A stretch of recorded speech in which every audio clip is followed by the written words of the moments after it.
I would request Dr. Tanish Modi, sir, to introduce our next speaker. Good morning to all, and thank you very much to Dr. Mayur Patel sir and Dr. Yash Patel to inviting me as a chairperson here. Now I will introduce Dr. Mahadev Desai sir. Is a basically MD and consultant physician and private practice doing his keen interest in diabetes, infection and medical education. Now over to Dr. Mahadev Desai sir. First of all, let me thank Dr. Mayur Patel, Dr. Mona Shah, Dr. Yash Patel, and the whole Swasthya team who have been putting year after year an excellent academical feast. And this time also, in spite of pandemic, they have continued with this. And I am given the topic of diabetes and infection. Thank you, everyone. First, a very short take-home message that infection in diabetes are more common, more complicated, more serious. If anybody has any doubt about this statement, they can just go through the statistics of COVID-19 infection and mucormycosis infections with and without diabetes. The very reassuring part against take-home message is that the response to vaccine is normal. I'll going according to this outline. First, are diabetics at increased risk of infection? Yes, definitely. And the reasons being the host-specific predisposing factors, the most important being hyperglycemia. We know hyperglycemia can lead to neutrophil chemotaxis, phagocytosis, adherence to vascular endothelium, intracellular bactericidal activity or opsonization, and cell-mediated immunity. Hypoglycemia reduces all in diabetes, and that makes them more vulnerable to infections.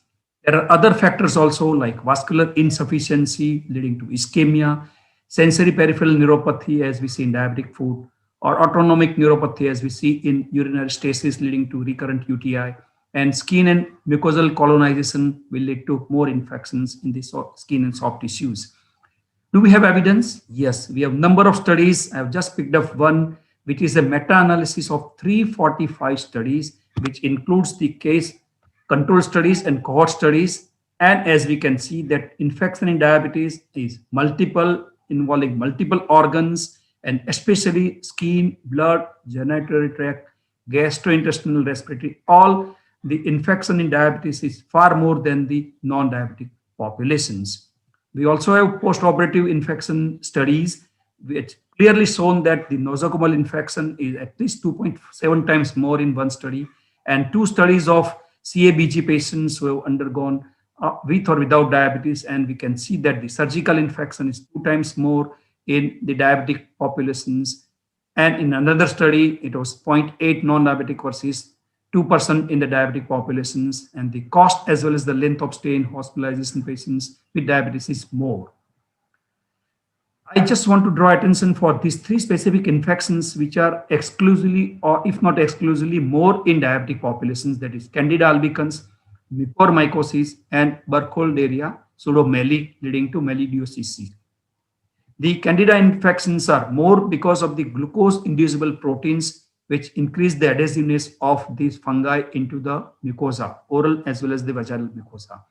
Mucormycosis, we know that the ketone reductase and high glucose thrive these organisms, and the Burkholderia also are more because of the decreased macrophage activity in these particular subsets. Even the mouse model have shown that the anti-hyperglycemic drugs like glyburide has definitely reduced these particular infections, which produce all system infections, including the pneumonia.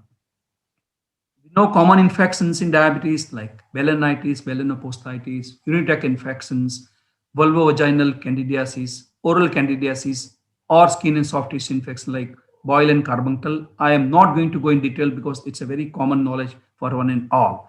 What I'm going to stress more is the serious infections in diabetes, which can be life-threatening or at times the limb-threatening. And these are rhinocerebral mucormycosis, malignant otitis externa, pyelonephritis with a complication of emphysematous pyelonephritis or emphysematous cholecystitis, and necrotizing infections of the skin and soft tissues and the muscles. First, rhinocerebral mucormycosis. We know everybody now knows about mucormycosis because of the COVID infections associated with mucormycosis related mortalities. It's a fungal mold earlier called zygomycosis. And we know mold is present everywhere in the soil, decaying leaves or animal dung, and inhalation of these pores, especially by the paranasal sinuses, will lead to the entry of these organisms. And person presents with acute sinusitis with fever, nasal discharge, which may be purulent, and headache. Once there are ulcerations, the discharge becomes blackish. There may be involvement of the surrounding structures. These mucormycosis do not respect the anatomy of the organs, and it can affect the orbit, the central nervous system. It can produce proptosis, congested eyes, because these organisms are angio-invasive. So that can affect the blood vessels, producing thrombosis and the necrosis, and the resulting infarctions of the palate, orbit, brain. And the diagnosis relies mainly on the histopathological evidence or the blood culture of the mucormycosis. Very important to remember, the common tests which we perform for the fungal infections like galactomannan or beta-glucan are not going to show positive in mucormycosis. Treatment is extensive prompt surgical debridement of the involved tissues, which may require an extensive mutilating surgeries. The antifungal therapy in the form of amphotericin B lipid formulation is preferred, 5 milligram per kilogram for several weeks. Then the prompt control of hyperglycemic acidosis are equally important. Once the patient has responded, we can switch over to oral posaconazole, right? Unfortunately, the prognosis is not good in many patients. It can be as bad as 50% mortality. The prognosis is good when the disease is restricted to the nasal sinuses, but persons' involvement of the brain is very bad prognosis. The another one is malignant otitis externa or necrotizing otitis externa. This particular involvement of the external auditory canal is peculiar to diabetics, and in majority the organisms are Pseudomonas aeruginosa. Patient present with severe otalgia, ear discharge, and there may be osteomyelitis of the base of the skull and the temporomandibular joint. Patient would present with fever, headache, vomiting, and there may be cranial nerve palsies. Facial nerve palsy is seen in 50% of the patients. The diagnosis is mainly clinical. Complete blood count showing high leukocytosis and ESR and raised CRP is very obvious, but the ear discharge may show the Pseudomonas organisms. Imaging may show osteomyelitis by CT scan, MRI, and if you want the infection part, then technetium scanning can also be helpful. Treatment is mainly prompt parenteral antibiotic for 4 to 6 weeks. Organisms being Pseudomonas, we must give antiseminal antibiotics like piperacillin tazobactam, ceftazidime, or cefepime. Debridement and removal of sequestrum is very important. If there is a suspicion of malignancy, biopsy should be done, and there is no role of topical antibiotic. The another one is common urine tract infections in diabetes, which can be divided into asymptomatic bacteria, urine tract infections, or pyelonephritis. All asymptomatic bacteria did not require any treatment. We give antibiotic only if the person happens to be a pregnant woman or before the neurosurgical procedure or in a renal transplant patient. The common lower urine tract infection should be treated for at least 7 days with any of these antibiotics like sulfa-trimethoprim combinations or fluoroquinolones, keeping in mind the dysglycemia because of some of the fluoroquinolones, beta-lactam or nitrofurantoin. It is very reassuring to say that nitrofurantoin has been very good in spite of 4 decades of use. There is sensitivity in most of the E. coli, which are the common cause of lower UTI. The few points about nitrofurantoin, practical points, that it is concentrated only in urine, but it doesn't remain in the blood, so it has of no use in sepsis or impaired renal functions, and it is not very easily tolerable drugs. There can be GI upset, polyneuropathy, sometimes bone marrow suppression. It is not active against Pseudomonas is a very important point to keep in mind. Next, we move to pyelonephritis, which involves the upper urinary tract, mainly the kidneys and the perinephric structures, mainly caused by E. coli. The incidence of pyelonephritis is 4 to 5 times more common than in non-diabetic subjects. Patient typically presents with fever, with flank pain. There may be gas in the plain X-ray or the CT scan. If the patients are not unstable, it can be managed on OPD basis with quinolones for at least 2 weeks or sulfur trimethoprim combinations. But the threshold for hospitalization should be low and patients should be admitted for parenteral antibiotics and hydration. There may be a need for open drainage and nephrectomy, fluoroquinolones, aminoglycosides with ampicillin, or extended spectrum cephalosporins usually suffice unless there is the complications like emphysematous pyelonephritis, renal abscess, or gram-negative sepsis. Few words about emphysematous pyelonephritis. The organisms like E. coli or Klebsiella pneumoniae may produce gas which can be seen in the renal papillae or the perinephric structures. And patient again presents with fever, chills, flank or abdominal pain, nausea, vomiting, and signs of toxemia with fever, tachycardia, and hypotension. This may evolve over a period of 2 to 3 weeks. The investigations, mainly CT scan, is very, very important, and it can demonstrate the gas in the renal parenchyma or the perinephric space. We need to give antibiotics as we just discussed, but important thing is they would need the percutaneous catheter drainage of the gas as well as the purulent material, and the treatment may be modified after the reports.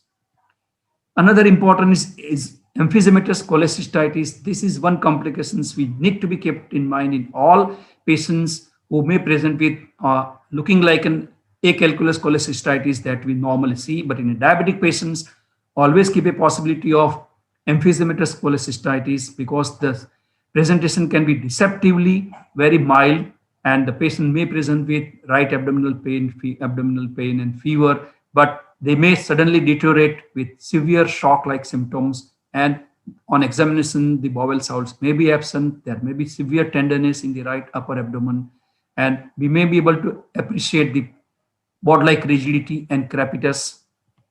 The diagnosis rests mainly on demonstration of the gas in the gallbladder, which may be seen in sonography, but a better investigation is the CT scan or MRI.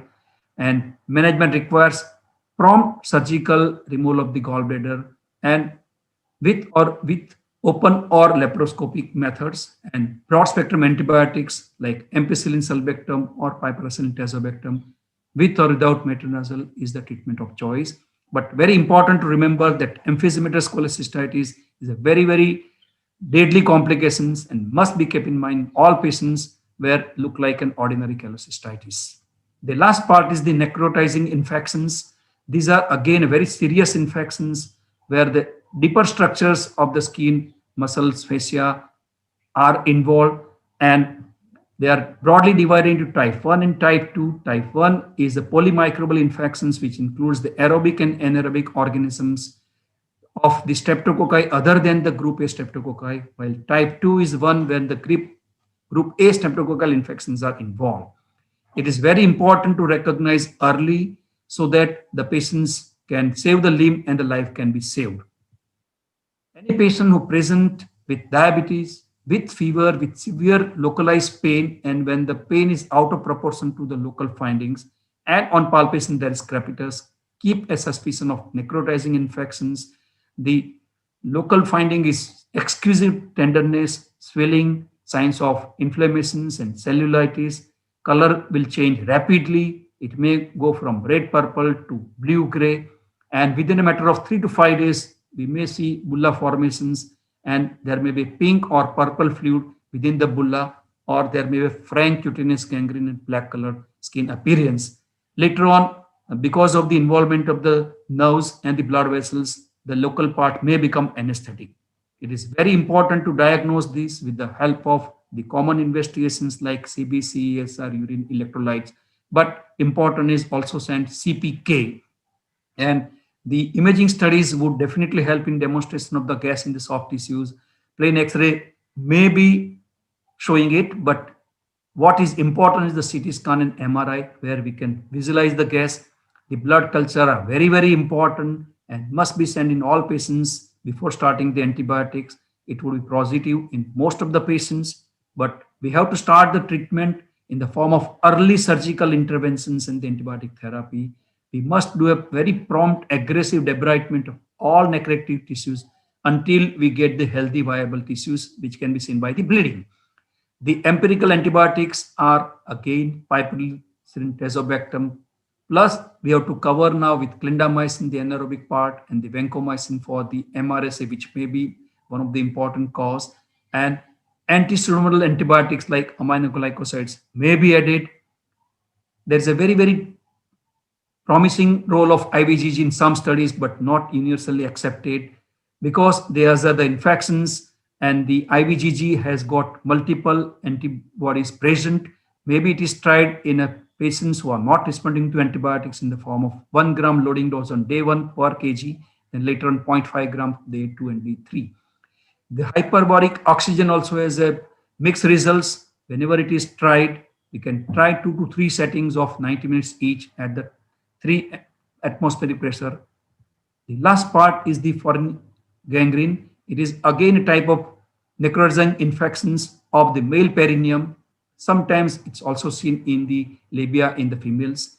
Basically, there is a breach of gastrointestinal or urethra mucosa leading to infections by the E. coli or the Klebsiella all proteus, and the patient present with severe abdominal pain, swelling, fever in the scrotum, which may extend to the abdominal wall, gluteus muscles, or the scrotum and penis.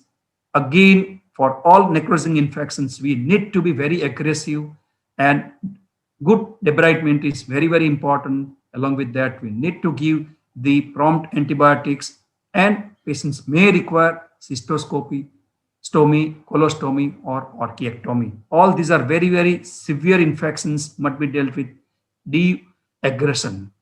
The last part is the vaccinations. As I said earlier, response to vaccination is good despite increased risk of infections. There's a very, very reassuring thing. All our diabetic patients in the age group of 19 to 64 must receive pneumococcal vaccines, and another shot to be repeated after 5 years. If we have a patient after 65 years, they should receive at least 1 dose of pneumococcal vaccine. They must receive annual influenza vaccine. They also receive full course of hepatitis B and tetanus vaccines. And now we'll have to advise also them for COVID-19 vaccines, minimum 2 doses, and maybe afterwards we need booster dose for that too. So in all, to summarize, infection and diabetes are more common, more severe, more complicated. There are hyperglycemic and non-hyperglycemic contributing factors for the same. We have to remember the severe infections like mucormycosis, malignant otitis externa, pyelonephritis, emphysematous cholecystitis, and necrotizing fasciitis in all our diabetic patients with some local infections. And very aggressive and prompt glucose control, antibiotics, and surgical debridement are the key to successful outcome. All patients need to be vaccinated, and including the annual influenza vaccines and COVID vaccines. Thank you. Stay safe, stay home, stay healthy. Thank you so much, sir, for this amazing session. And question answers we will take at the end only, sir.